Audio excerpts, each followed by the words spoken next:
Pangalawang mga Kronika, Kapitulo 26. Si Haring Uzzias ng Juda. Ginawang hari ng buong Juda si Uzzias. Sa gulang na 16 bilang kahalili ng namatay niyang amang si Amazias. Sa panahon ng kanyang pagkahari, nabawi niya ang lungsod ng Elat at muli itong itinatag para sa Juda. 16 na taong gulang si Uzzias na maging hari at 52 taon siyang naghari sa Jerusalem. Ang ina niya ay si Jecolias na taga Jerusalem. Si Uzzias ay naging kalugod-lugod kay Yahweh tulad ni Amazias. Habang nabubuhay si Zacarias na nagturo sa kanya na matakot sa Diyos, naglingkod siya ng tapat kay Yahweh at pinagpala siya ng Diyos.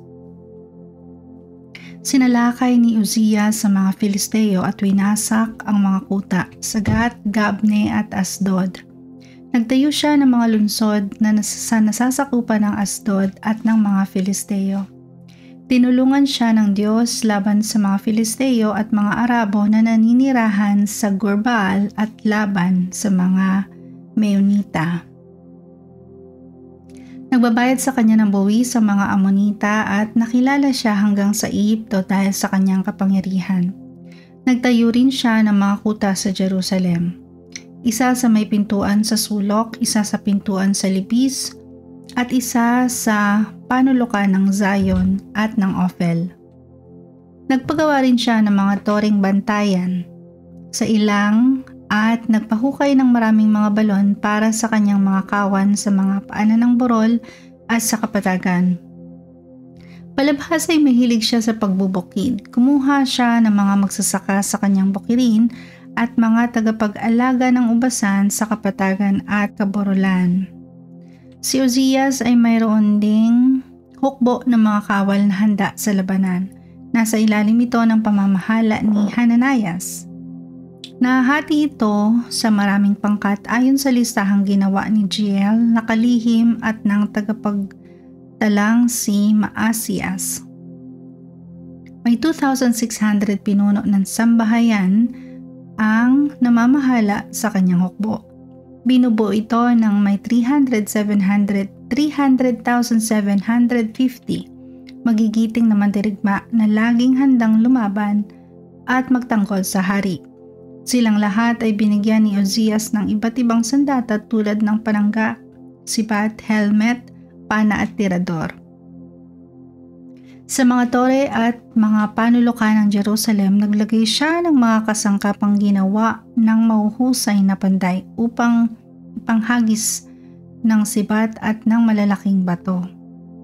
Naging tanyag si Uzzias at naging makapangyarihan dahil sa tulong na nagmumula sa Diyos.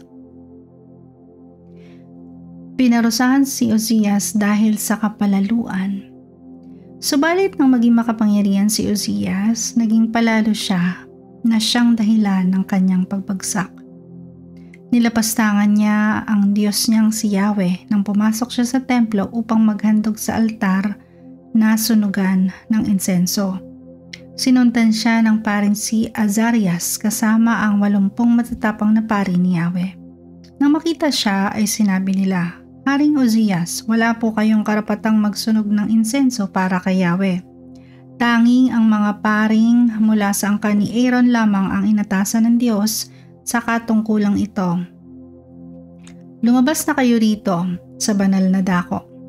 Nagkakasala kayo sa ginawa ninyong iyan.